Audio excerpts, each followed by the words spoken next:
Alright, so today is the day I want to talk about Kodak Pro Image 100. I'm going to start off by publicly apologising to Kodak Pro Image 100 because I've said some things about it.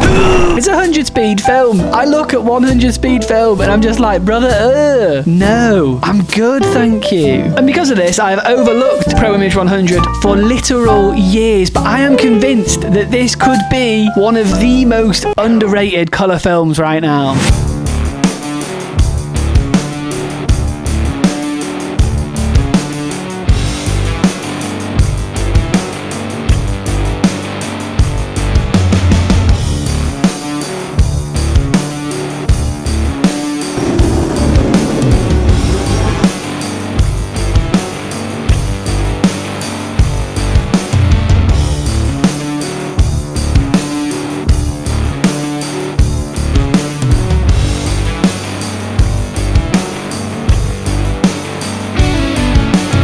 Now, if you are familiar with the channel and you saw my last video, then you will know that I am currently on a mission in 2026 to find the best budget film stocks. And you might be thinking, hang on a minute, 15 quid a roll. I don't think this falls into the budget category, but there is actually a little loophole with Kodak Pro Image 100, especially if you live in the UK, that I'll get into a little bit later on in this video. But first, let's talk about Pro Image 100 so we've got a better idea of what it is that we are working with here. Kodak Pro Image 100 is a professional grade 35mm film. We're going to come back to that delivers exceptional results with its fine grain and vibrant colours. This film captures the essence of your travels with stunning clarity and detail. This is telling us a lot about how this is marketed. Kodak Pro Image has been around since 1997 and is famous for its physical stability. Pro Image can cope with heat and humidity much better than the average colour film. It's also the most affordable pro film in the Kodak range. Also a very important point here. It's daylight balanced, it's 100 speed, and it's basically marketed as the holiday film, if you will. I think this is very popular in very humid countries in terms of where you can just like go out and buy it, but here in the UK it's a little bit different, and I'm going to talk about that later on in the video. For now, I want to get stuck in with my experiences with this film stock.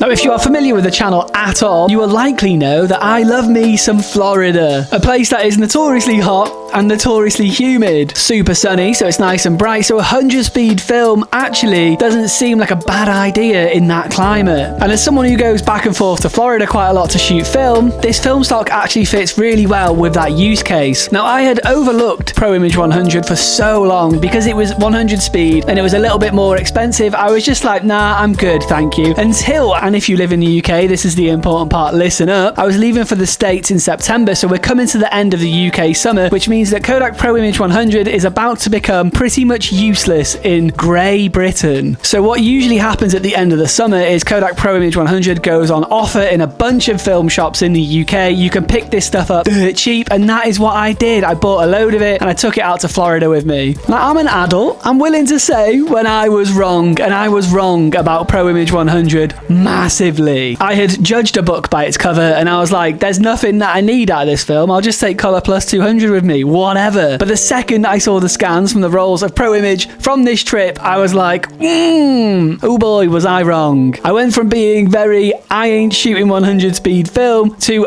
good grief, look at the latitude. Now, I want to talk about a couple of these photos in particular. Now, these were shot on a Kodak M35 with the recommended speed for the film being like 400 because it has a 1/120 shutter. It has like a fixed aperture of like f11, I think. So throwing 100 speed film in this camera was always going to be risky, but I did not expect the photos to look this cool. Like, this film stock is having to do some heavy lifting here. I shot this photo in the pitch dark on a moving roller coaster. This shouldn't exist. Now, I want to just circle back to my hunt for the best budget film stocks that I'm undertaking this year. I feel like Pro Image 100 starts to actually look like a budget film when you compare it to other professional grade films from Kodak. If you put this next to Portra, for example, the price difference It's a lot. And I would pick this up over Portra 160 any day of the week. That's just my personal preference. You might be screaming at the screen right now that I'm an idiot. Fair. I just feel like this film pops more. There's more colour, and I just feel like there's more life in it than something like Portra 160. And so therefore, I want to officially, publicly say that I was wrong. This could well be the most underrated film stock, and if you haven't used it yet yourself, I'd encourage you to give it a go. Or you could pick up a roll of Kodak 100 because it's apparently the same thing. But either way, if you haven't tried this film stock yet, might be worth having a go if you're going somewhere with a little bit of sun. Thank you for checking out the video. It is great to see you. I hope you are well. Hope your family is well. But most importantly, I hope your dog is well.